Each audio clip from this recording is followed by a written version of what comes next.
Santapan Harian Jumat 27 Januari 2023. Inilah program Santapan Harian, sebuah program yang mengajak Anda menelusuri isi Alkitab agar Anda menemukan makna firman Tuhan sesuai dengan konteksnya.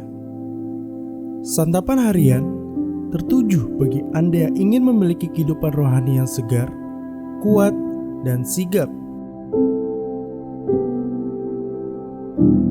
Hari ini kita akan membaca 2 Raja-Raja pasalnya yang ke-8, ayatnya yang ke-16 hingga ayatnya yang ke-29. Namun sebelumnya, mari kita berdoa. Hari ini kami berserah kepadamu ya Allah. Mampukanlah kami untuk menerima firman-Mu. Di dalam kasih-Mu Kristus, kami bertelut. Amin. 2 Raja-Raja 8 ayat 16 sampai 29. Dalam tahun kelima zaman Yoram, anak Ahab, Raja Israel. Pada waktu itu Yosafat adalah Raja Yehuda. Yoram, anak Yosafat, Raja Yehuda menjadi raja. Ia berumur 32 tahun pada waktu ia menjadi raja, dan 8 tahun lamanya ia memerintah di Yerusalem. Ia hidup menurut kelakuan raja-raja Israel, seperti yang dilakukan keluarga Ahab, sebab yang menjadi istrinya adalah anak Ahab. Ia melakukan apa yang jahat di mata Tuhan. Namun demikian, Tuhan tidak mau memusnahkan Yehuda oleh karena Daud, hambanya, sesuai dengan yang dijanjikannya kepada Daud, bahwa ia hendak memberikan keturunan kepadanya dan kepada anak-anaknya untuk selama-lamanya.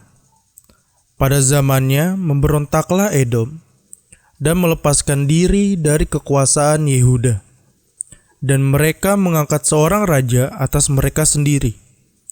Maka majulah Yoram ke Zair bersama-sama dengan seluruh keretanya.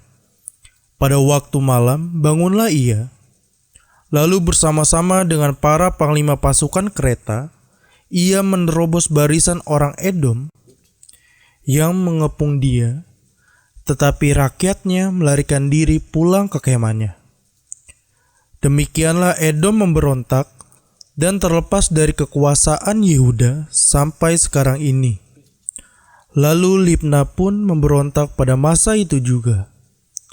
Selebihnya dari riwayat Yoram dan segala yang dilakukannya, bukankah semuanya itu tertulis dalam kitab sejarah raja-raja Yehuda? Kemudian Yoram mendapat perhentian bersama-sama dengan nenek moyangnya, dan ia dikuburkan di samping nenek moyangnya di kota Daud. Maka Ahazia, anaknya, menjadi raja menggantikan dia. Dalam tahun ke-12 zaman Yoram, anak Ahab Raja Israel, Ahazia, anak Yoram, Raja Yehuda, menjadi raja. Ia berumur 22 tahun pada waktu ia menjadi raja, dan setahun lamanya ia memerintah di Yerusalem. Nama ibunya ialah Atalia, cucu Omri, Raja Israel. Ia hidup menurut kelakuan keluarga Ahab, dan ia melakukan apa yang jahat di mata Tuhan, sama seperti keluarga Ahab, sebab ia adalah seorang menantu dari keluarga itu. Ia pergi bersama-sama Yoram bin Ahab untuk berperang melawan Hazael, Raja Aram, di Ramot Gilead, tetapi orang-orang Aram melukai Yoram. Kemudian pulanglah Raja Yoram ke Yizreel, supaya diobati luka-lukanya yang ditimbulkan orang Aram di Rama pada waktu ia berperang melawan Hazael, Raja Aram. Dan Ahazia, anak Yoram, Raja Yehuda, pergi menjenguk Yoram bin Ahab di Israel karena dia sakit.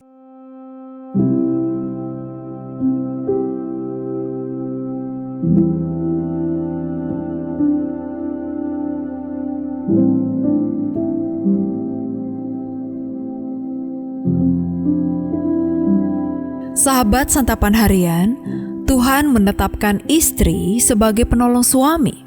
Sayangnya, menjadi penolong belum tentu menolong dalam arti yang baik, tetapi juga menolong dalam arti yang jahat, seperti yang terjadi pada Yoram. Yoram menjadi Raja Yehuda menggantikan ayahnya. Sayangnya, ia hidup menurut kelakuan raja-raja Israel seperti yang dilakukan keluarga Ahab, sebab yang menjadi istrinya adalah anak Ahab. Ia melakukan apa yang jahat di mata Tuhan. Namun Tuhan tidak memunahkan Yehuda karena janjinya kepada Daud.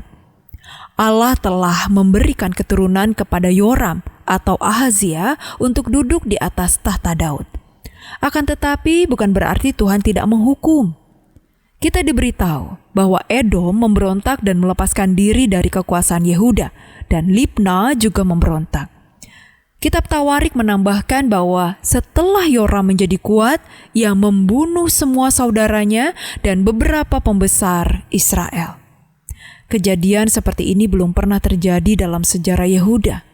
Kemudian Tuhan menggerakkan orang Filistin dan orang Arab untuk melawan Yehuda, bahkan mengambil anak-anak dan istri-istrinya sebagai jarahan, dan hanya ada satu anaknya, yakni Yoahas, atau nama lain dari Ahazia, yang tinggal bersamanya. Tuhan menulahi Yoram dengan penyakit usus dan ia mati dengan sangat menderita.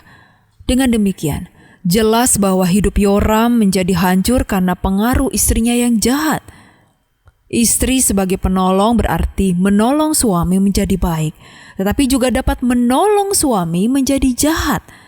Tidak mengherankan, Alkitab menekankan bahwa istri yang berakal budi adalah karunia Tuhan. Karena itu, penting bagi orang percaya untuk berdoa supaya Allah memberikan seorang istri yang takut akan Tuhan, yang dapat membawa suami menjadi lebih mencintai Tuhan. Juga sangat penting, seorang istri mengerti betapa besarnya tugas yang Allah berikan sebagai seorang penolong, sehingga harus berupaya menolong suami melakukan apa yang diperintahkan Allah.